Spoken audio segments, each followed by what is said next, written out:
I signed up for some great choreography, for some great superhero battles, and I got some great superhero battles. If there is one thing that Zack Snyder is known for, it would be that he is the visual king in the industry, or at least one of them. Starting with the Up, the visuals were fantastic. It's Zack Snyder.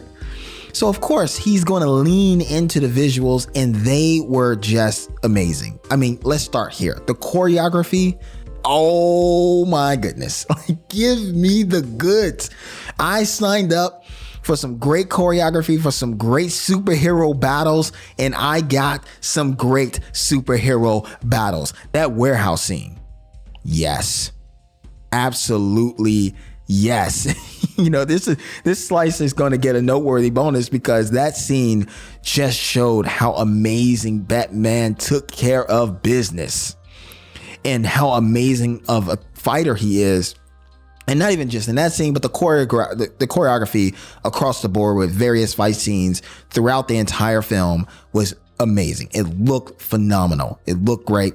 Of course, that's what Zack is really known for. He can do it. And so that was great. The cinematography was also just phenomenal. I love the tone of the movie. Now, I know a lot of people didn't like the tone, both the visual tone and the dramatic tone of the movie.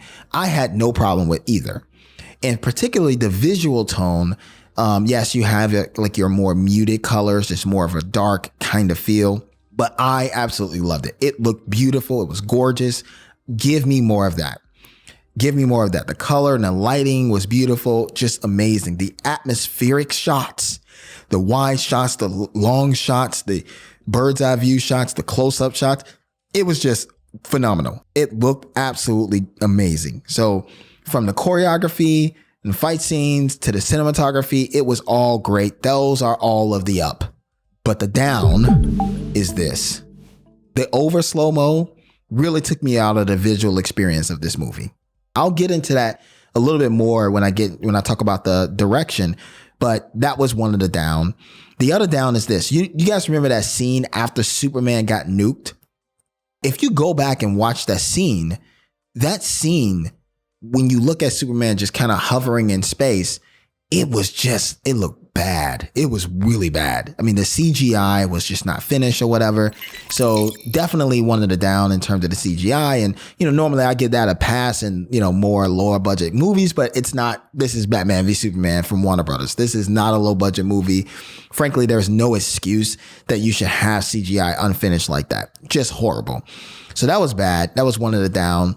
And the CGI in general throughout the movie and some of the fight scenes in terms of the choreography was great, but some of the CGI, particularly with the Doomsday and the Batman v Superman, some of the CGI also just didn't look bad. Didn't look good. It wasn't as bad as the scene I just mentioned with Superman after he got nuked when he's hovering in space.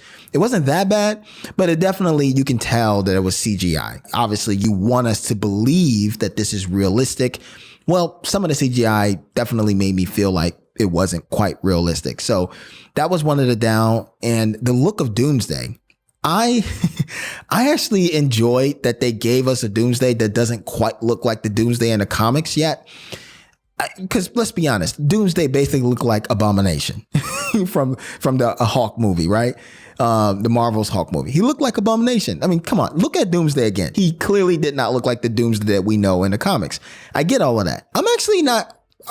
I'm not bothered by that. I'm perfectly fine, because if you get the idea of Doomsday is what doesn't kill him makes him stronger. So the sense that I got in the movie was that, this is a Doomsday that's kind of like at the birth stage, right? That as he goes and he grows, and you actually look, if you look at the movie, you see he evolves, like with his skin and the bones and all that stuff.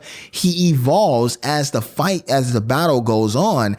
So you kind of have this understanding that eventually he would and could become the Doomsday that we know in the comics. So because he was evolving right before our eyes. So that's the reason why I didn't have a problem with the way Doomsday looked. But the CGI on Doomsday was just sloppy.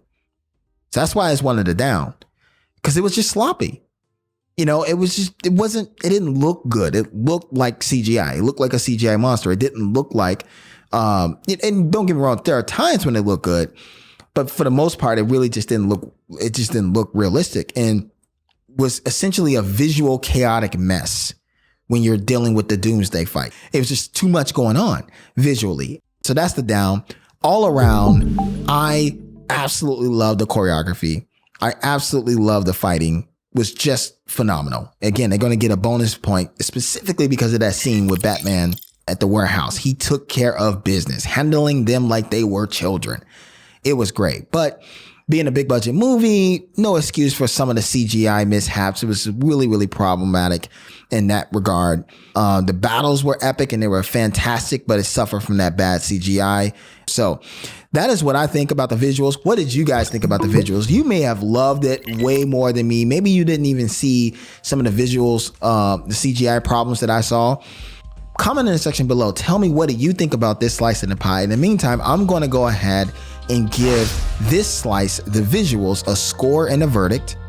And for this slice, the visuals, it earned 81%, scoring 8.9 out of 11 points, making the visuals a great slice with a major noteworthy bonus.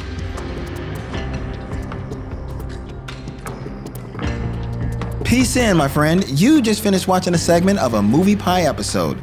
If you liked it, give me an up and click right here where you might enjoy another segment, or if it takes your fancy, click right here to enjoy a full episode while I enjoy a cup of coffee. Or is that tea? It's better anyway.